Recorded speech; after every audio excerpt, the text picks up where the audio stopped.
आंखें खोल देने वाली ये कहानी है एक ऐसे मूर्तिकार की जो आपको सिखाता है कि आखिरी प्रयास का कितना वैल्यू होता है, किंतु वो आखिरी प्रयास को पहचानना बड़ा कठिन होता है, क्योंकि उसके लिए आपके अंदर पेशेंस का होना बेहद जरूरी है।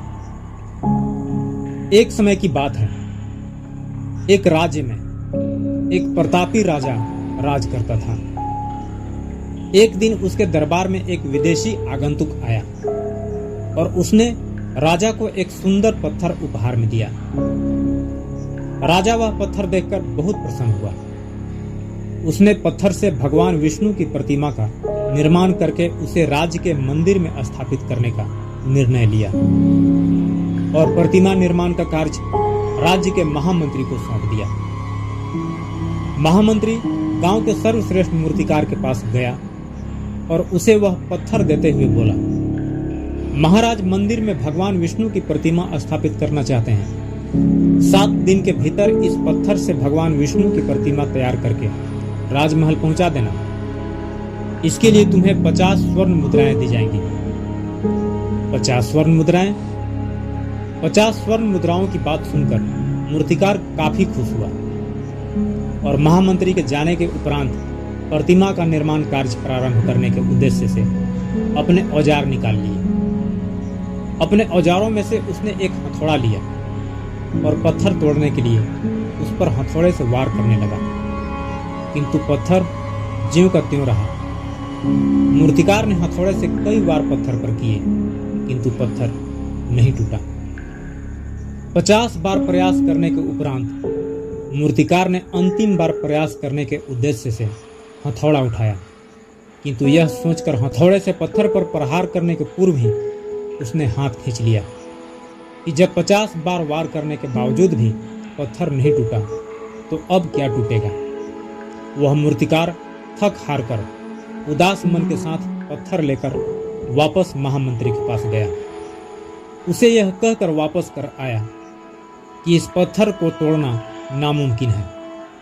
वह मूर्तिकार थक हार कर उदास मन के साथ पत्थर लेकर वापस महामंत्री के पास गया और उसे यह कहकर वापस कर आया कि इस पत्थर को तोड़ना नामुमकिन है, इसलिए इससे भगवान विष्णु की प्रतिमा नहीं बन सकती।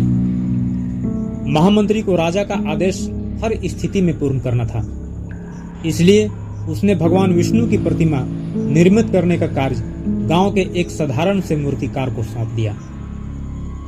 पत्थर लेकर मूर्तिकार ने महामंत्री के सामने ही उस पर हथौड़े से प्रहार किया और वह पत्थर एक बार में ही टूट गया। पत्थर टूटने के बाद मूर्तिकार प्रतिमा बनाने में जुट गया।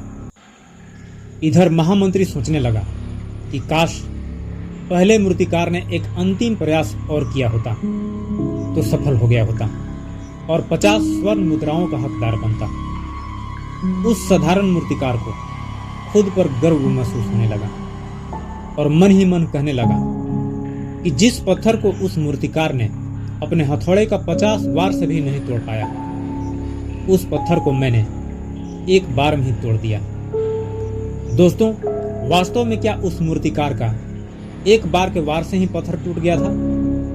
नहीं, ये तो पहले वाला मूर्तिकार का एक एक करके 50 वार का परिणाम था, जो अगले दूसरे मूर्तिकार ने एक ही वार में तोड़ दिया। हम लोग अपने डेली लाइफ से भी बहुत कुछ सीख सकते हैं। कई बार आपने पानी बॉइलिंग होते देखा होगा।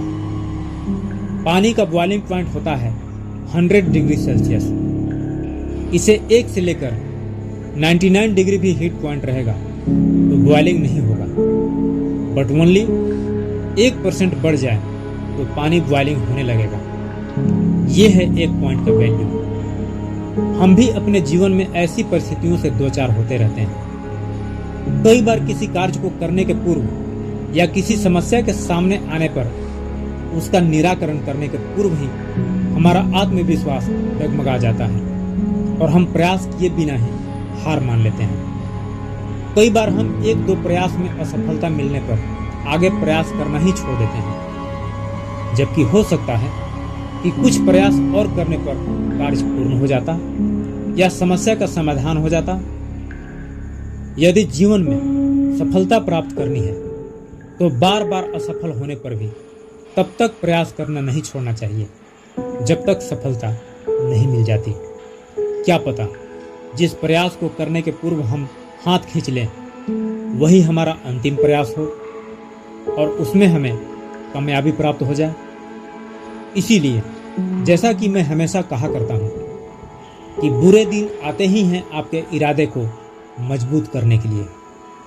कुछ लोग बुरे दिन के ठोकरों से बिखर जाते हैं और कुछ लोग निखर जाते हैं। यदि आप इस स्टोरी से इफेक्टेड हैं, लाइक शेयर भी जरूर करें। मुझे सपोर्ट करने के लिए मेरे चैनल को सब्सक्राइब भी जरूर करें। मिलते हैं नेक्स्ट वीडियो में एक नए टॉपिक के साथ। तब तक के लिए जय हिंद, वंदे मातरम।